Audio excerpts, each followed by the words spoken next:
Welcome to the course, The Bible in Light of the Ancient Near East. This course will introduce you to the cultures of the ancient Near East, Israel's neighbors during the biblical period, and to the comparative research that examines the Bible's relation to these cultures. The Bible is the most extensively interpreted literary work in world history. Religious clergy, scholars, and thinkers have all attempted to decipher and comprehend this seminal piece. However, until the modern era, they did not have the resources to understand it within a broader cultural context. Pre-modern exegetes shared a similar picture of the Bible, a sacred book delivered by God and by definition utterly unique. The Bible was conceived as an isolated work. It was interpreted either within itself or in light of later religious traditions, but never in its original context. This is simply because the world had no knowledge of or access to this original context until the modern era.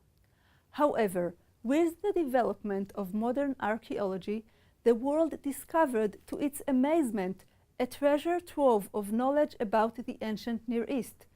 Ancient peoples and languages came back to life in the archaeological excavations. The Sumerians, Hittites, Hurrians, Elamites, Ugaritic culture, and many others. Today, 2 centuries into this great endeavor, we own an unimaginable wealth of knowledge relating to this lost world, and we continue to gather more. As it turned out, the Bible is far from being an isolated creation. It was a part of a rich multicultural fabric of different civilizations formed via constant dialogue with them. Biblical stories and traditions, the creation, flood, Tower of Babel, and many others are best understood when read in the light of parallel mythologies in neighboring cultures. Biblical genres such as prophecy, law, cultic instructions, and wisdom have ancient counterparts that clarify and contextualize them. Most importantly, the ideas and concept of the Bible can now be seen in a comparative light. Biblical thought was developed as a response to constant contact with the beliefs and worldviews of the surrounding cultures. In some cases, biblical theology was influenced and inspired by these ideas. In many other cases, it rejected them and attempted to suggest novel, even revolutionary religious agendas. Both patterns gave birth to biblical thought, which later became the basis of Western culture.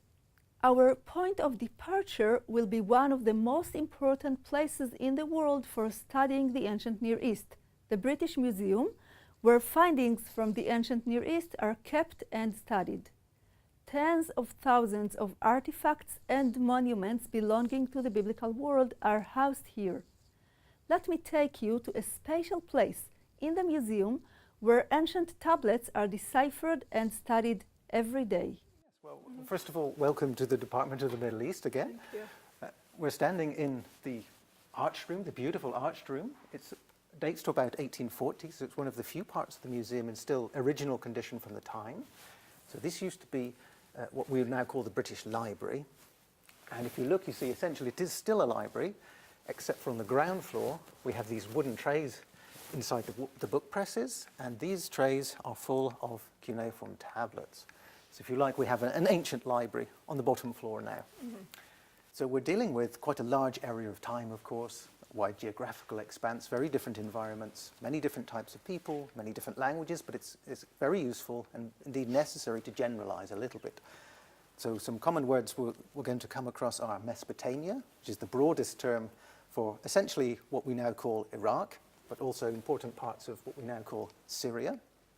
The most important thing to understand about Mesopotamia is from the very name itself. The clue is in the word. So Mesopotamia means the land between the rivers, and they're talking about here particularly the Euphrates, and over here the Tigris rivers. So the beautiful arched room functions as a storage area, but it also functions as a study space.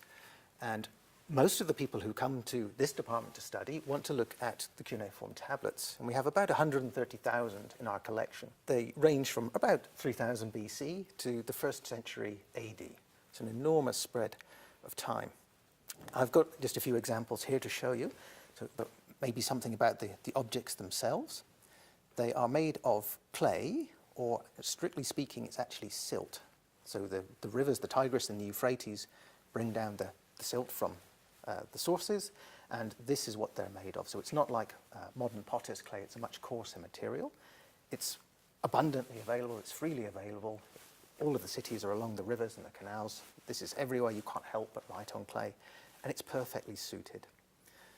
So what you need is clay that is moist, but not too damp that you can't make a clear impression, but not too hard, also that you can't get your stylus into the clay. So it has to be that sweet middle spot where it's just strong enough to take the impression. Now, here's one I prepared earlier.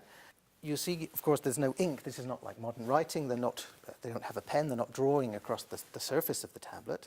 What they have is, if you like, a kind of printing. So this is, it's not actually a stylus. It's a piece of reed from the south of Iraq. And the reeds grow abundantly in the rivers. So like the clay, you just can't help but use these things. And all you need is to chop a size about like that.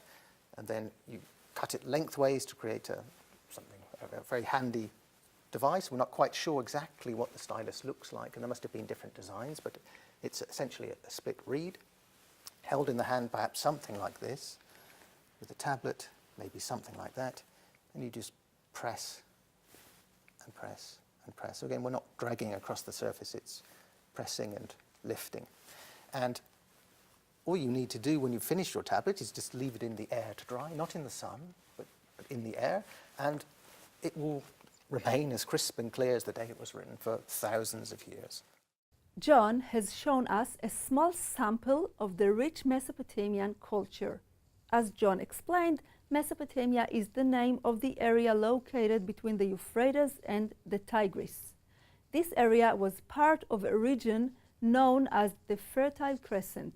The land of Israel lies in its center. In the next lectures, we will briefly review the history of Mesopotamia as a background for our discussion of the Bible in light of the ancient Near East.